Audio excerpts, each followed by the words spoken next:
बोलिए बंदी छोड़ सतगुरु साहिब कबीर की जय।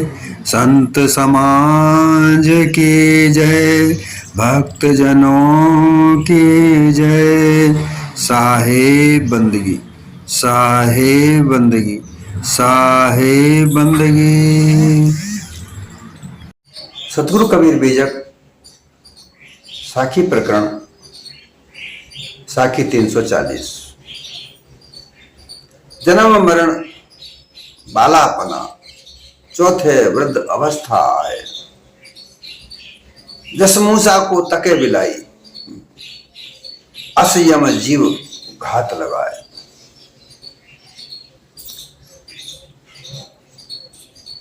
ये साखी सतगुरु कबीर चेताते हैं,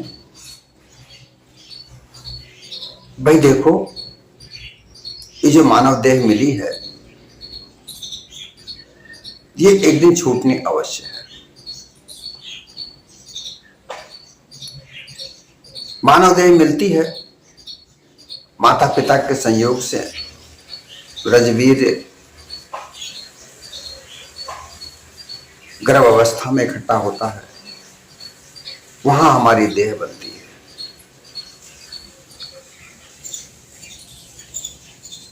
देह बनती है, 9 मास माता के कोख में रहते हैं, फिर उसके बाद हमारा जन्म होता है। हम सभी का जन्म हुआ है। किसी भी जीव का जो जन्म माना जाता है वो गर्भ अवस्था से बाहर निकलना। अब इसी को अंडज, पिंडज, उष्मज, स्वेदज ये 4 प्रकार से खानियां बना दी गई। जैसे अंडज है, पक्षी अंडे देते हैं, सर्प इत्यादि अंडे देते हैं, छिपकली अंडे देती है।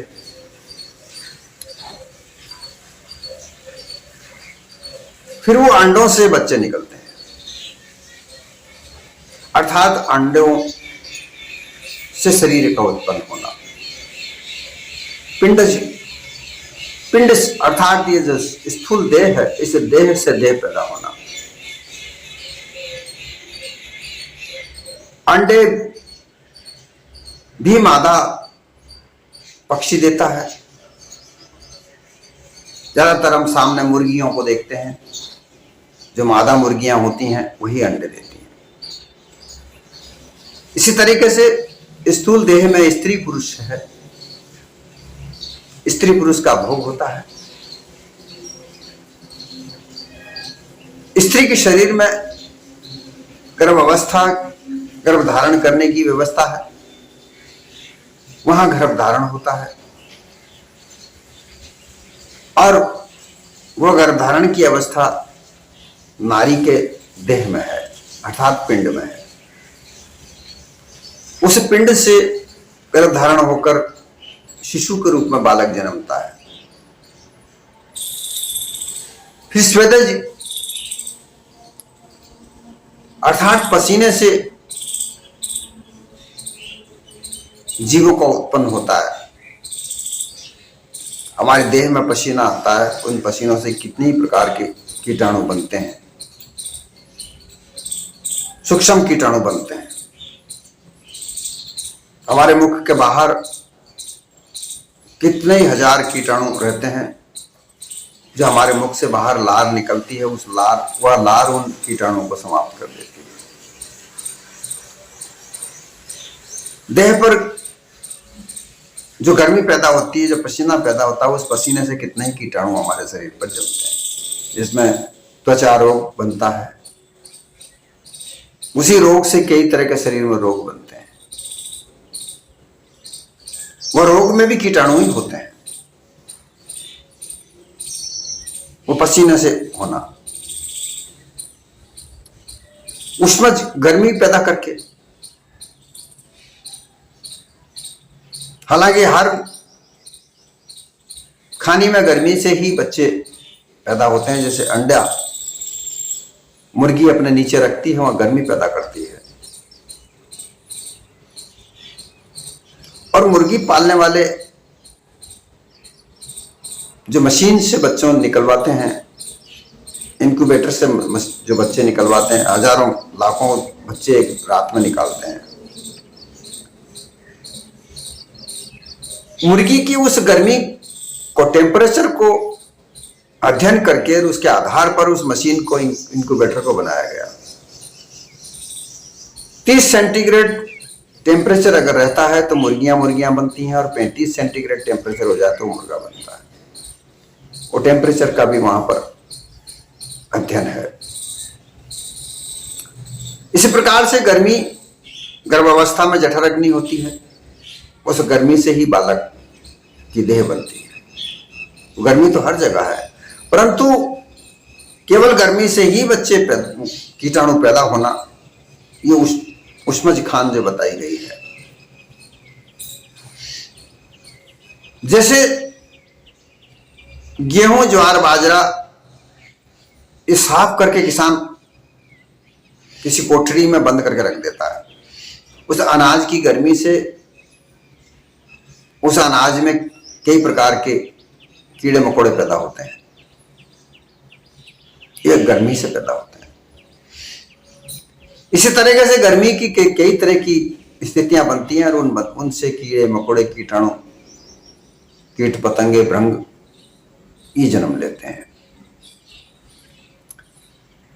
तो ये जन्म मरण जन्म लेते हैं, फिर यह देह छूटती भी है, उसे मरण कहते हैं। देह मिलना जन्म है और देह छूटना मरण है। ये जन्म मरण का आंकड़ा बताया जाता है, मर्यादा बताई जाती है, मान्यता बताई जाती है। तो इस साखी कहती है कि जन्म मरण, जन्म होता है बालापना, शिशु के रूप में जन्म होता है। छोटा सा बालक होता है, उसे उठाना भी बड़ा नाजुक काम होता है, बड़ी मुश्किल से उसे उठाया बेटा। अगर उसको संभाल करना उठाया जाए तो बड़ा नाजुक होता है, उसकी शरीर में कई विकार आ सकते हैं, हड्डियां टूट सकती हैं, हड्डियां मुड़ सकती हैं, इसलिए उनको बड़ी मुश्किल से धीरे धीरे उठाया जाता है, बड़ा नाजुकपन से। फिर वो बच्चा थोड़ा बड़ा होता है, बैठने लगता है, घुटनों के बल चलने लगता है, फिर पैर पर खड़ा होकर चलने लगता है। फिर वह 5-6 साल की उम्र होता है तो स्कूल जाता है पढ़ने, तो वो बालक के रूप में होता है।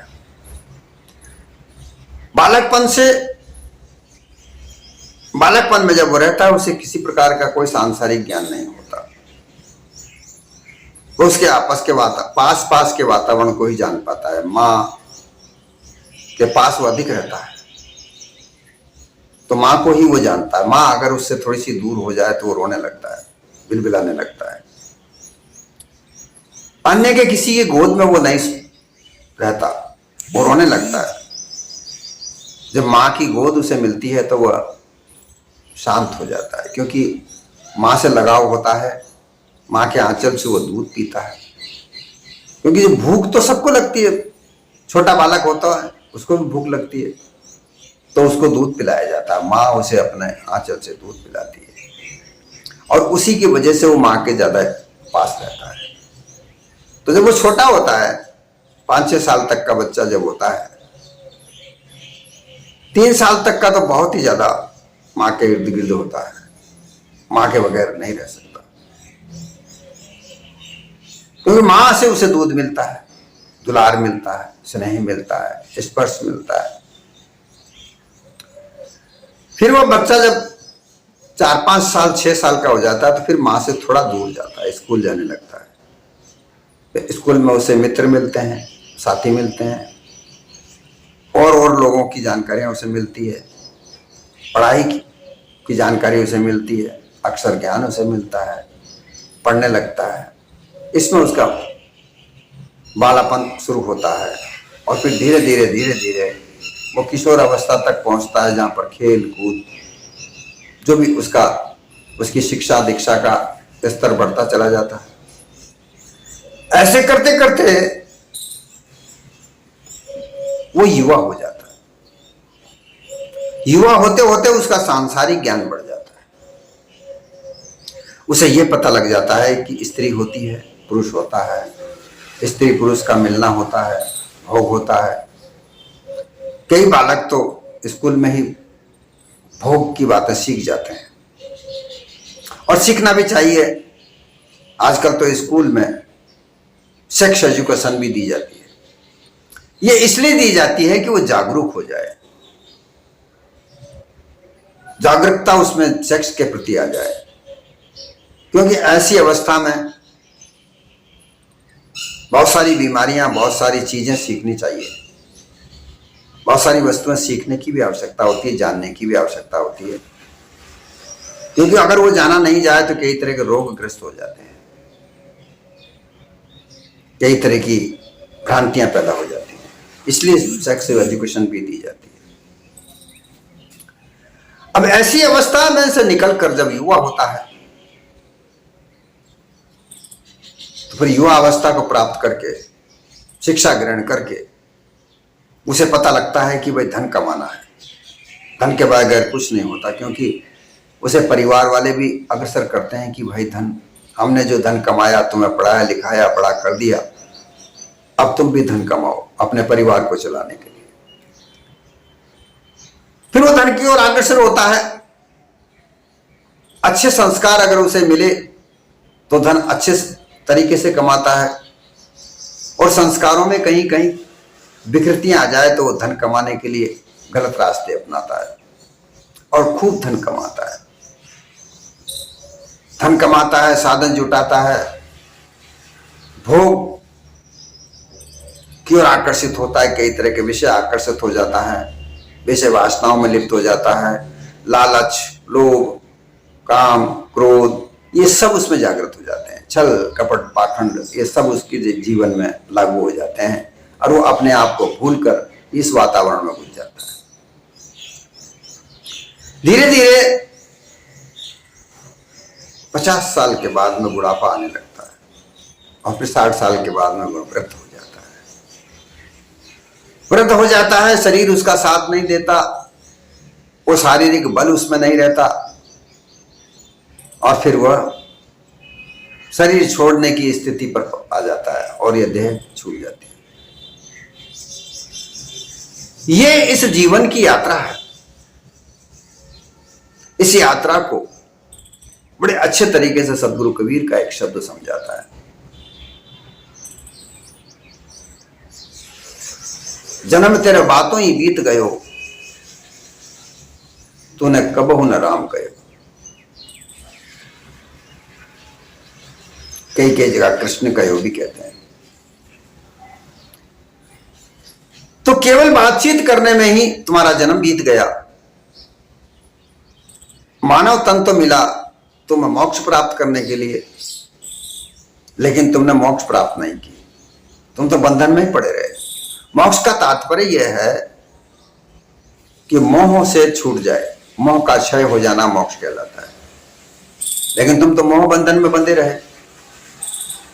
मोह बंधन परिवार का बंधन, परिवार से स्नेह लगाए रहे, स्त्री से प्रेम लगाए रहे, बालक पर, अपने पुत्र पर ममता बनाए रहे, इष्ट मित्रों से अपने साथ को बनाए रहे।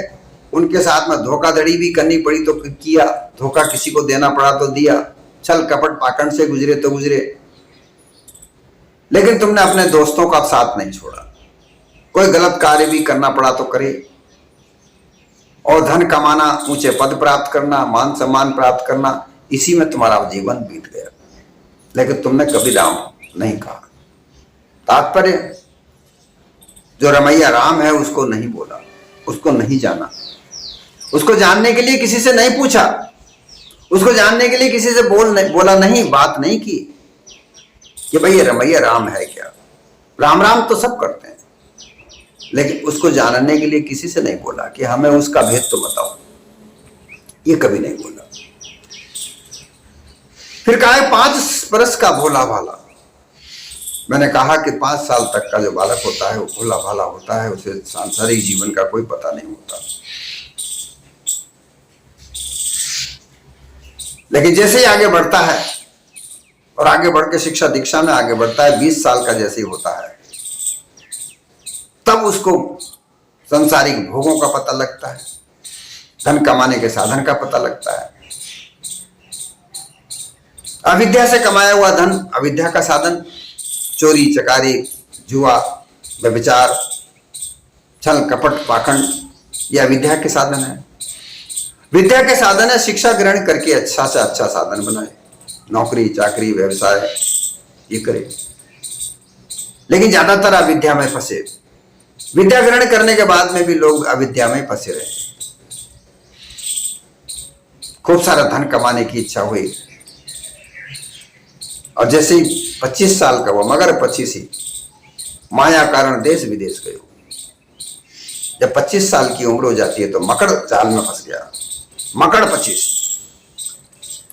मकड़ जाल में फंसने का तात्पर्य यह होता है कि परिवार को पालने के लिए, परिवार की सुख सुविधाओं को देने के लिए, अपने समाज की इच्छाओं के अनुसार कार्य करने के लिए, अपने दोस्तों की इच्छाओं की तरह से काम करने के लिए, मान सम्मान प्राप्त करने के लिए, अपने समूह में जुड़ने के लिए मकड़ जाल में फंसे रहे।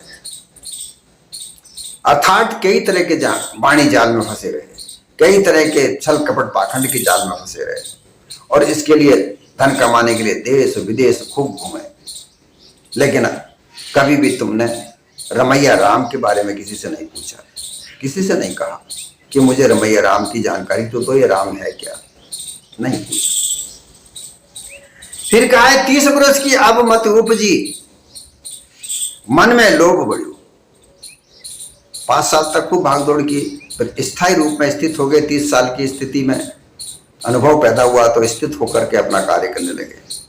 अब लोभ लालच बढ़ गया और उस लोभ लालच को धन कमाने के लिए लगा दिया और खूब धन कमाया। माया जोड़ी लक्ष्य करोड़ी अजऊ न तृप्त भयो।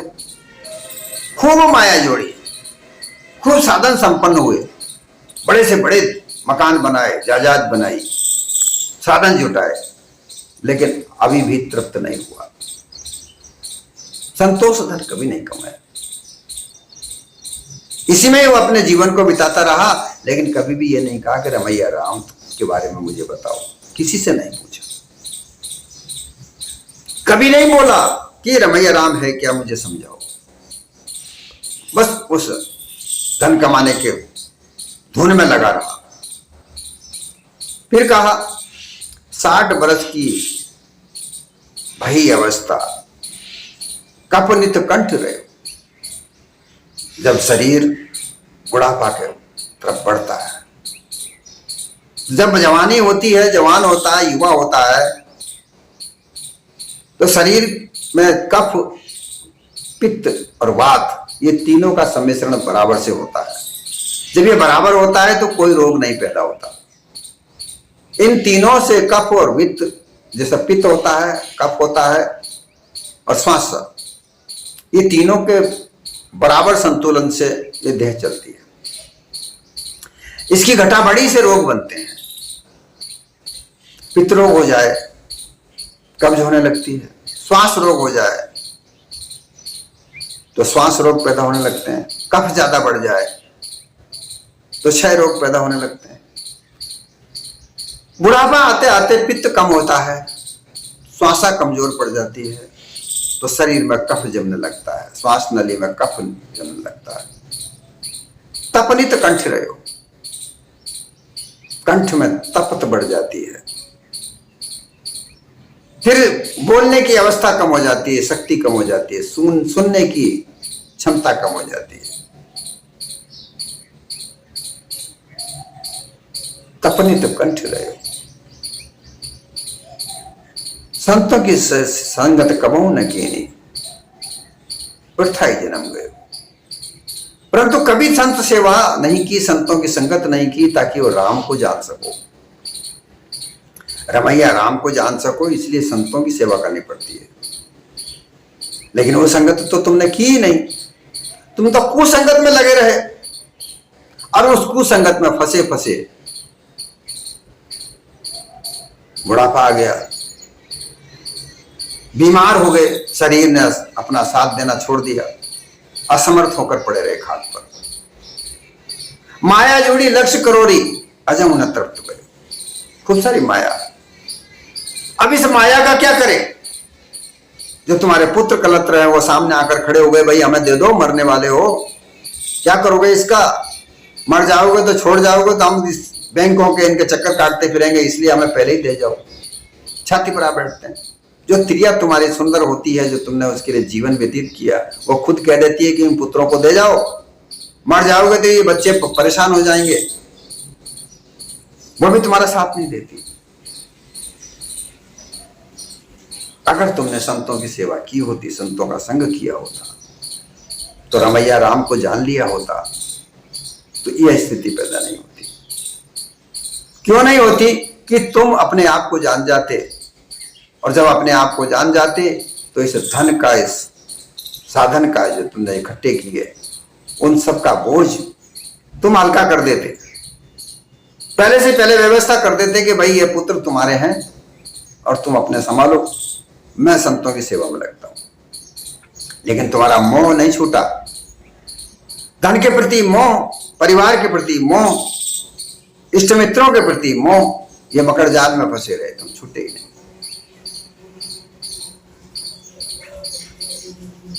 ये संसार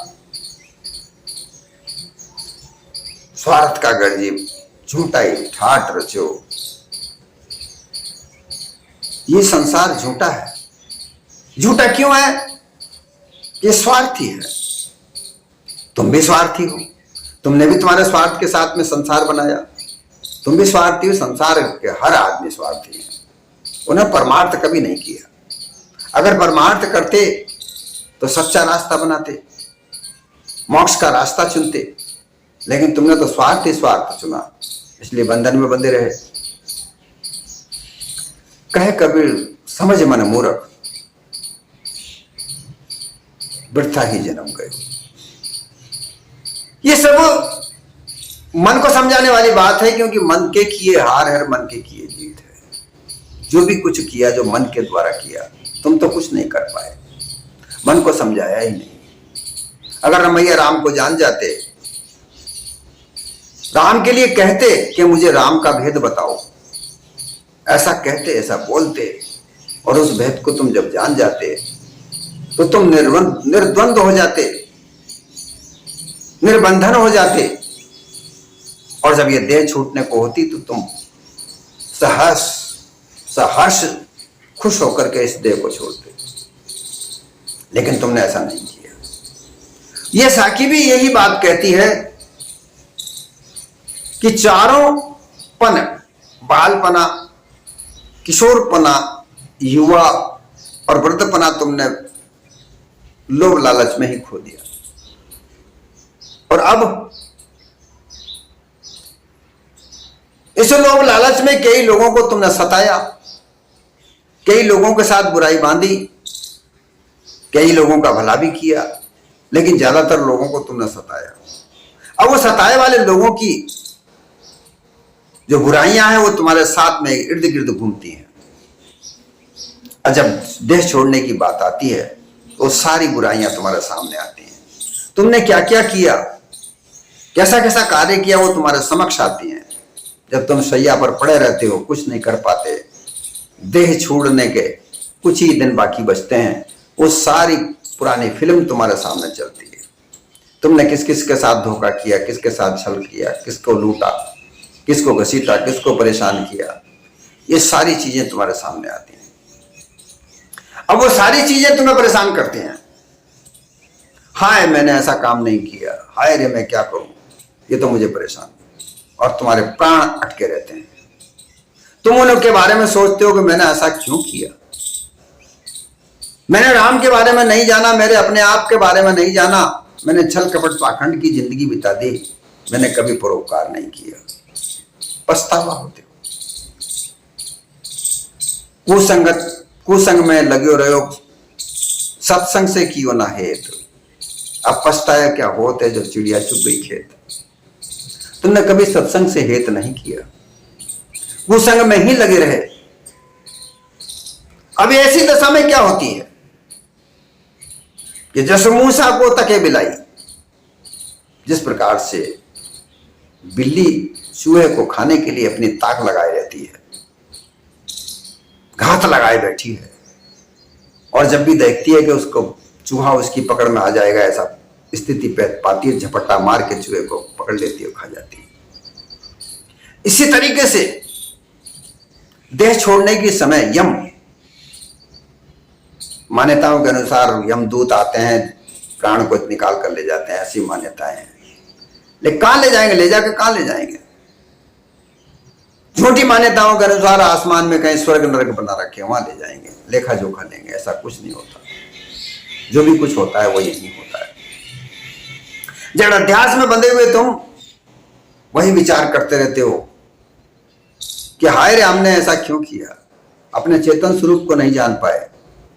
रमैया राम चेतन स्वरूप तुम्हारा जो स्वयं का रूप है, जो तुम निज स्वरूप है तुम्हारा, उसको तुम जान ही नहीं पाए। उसके लिए तुमने कभी बोला ही नहीं कि मुझे इस निज स्वरूप के बारे में जानकारी दो, क्योंकि तुमने संगत तो की नहीं, कुसंग में लगे रहे। असयम जीव घात लगाए। इसी प्रकार से वह समय जो तुम्हारी देह का छूटने का है, वह भी इंतजार करता है, और तुम धीरे धीरे धीरे धीरे उसी उधेड़ बुन में फंसे हुए इस देह को छोड़ जाते हो।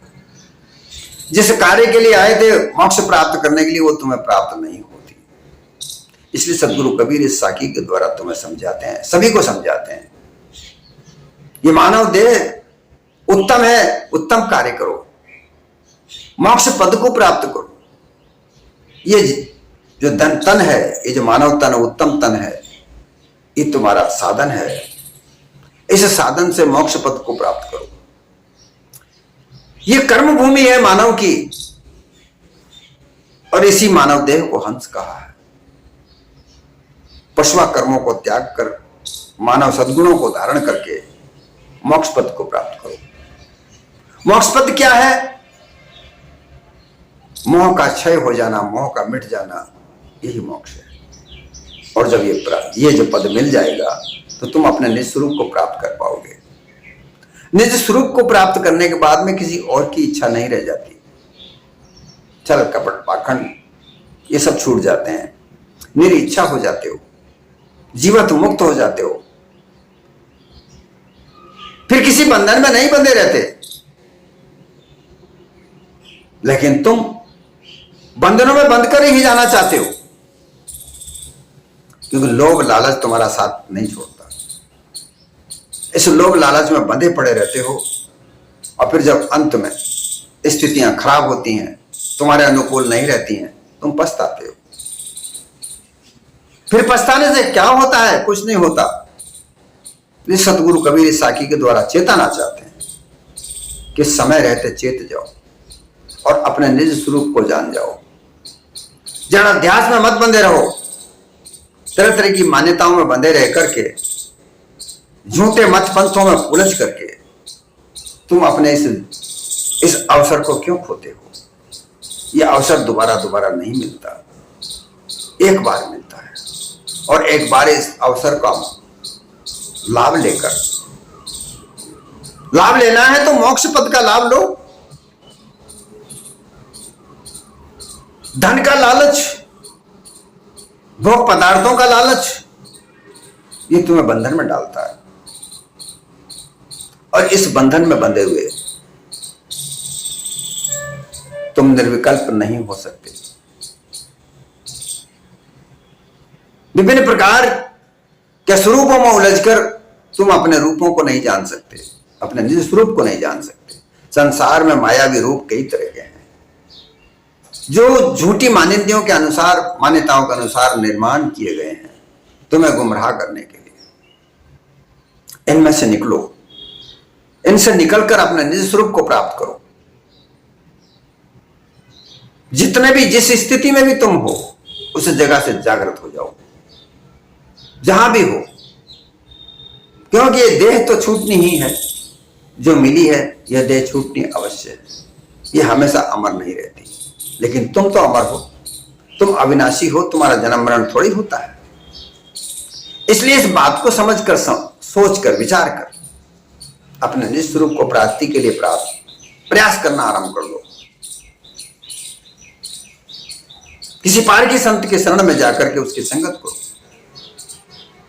फिर तुम्हारा निज स्वरूप प्राप्त करने के लिए प्रयास करोगे तो तुम्हें निज स्वरूप अवश्य प्राप्त होगा और तुम फिर मुक्त हो जाओगे, मुक्त पद को प्राप्त कर लोगे, जहां किसी प्रकार का बंधन नहीं होगा। ऐसी स्थिति को तुम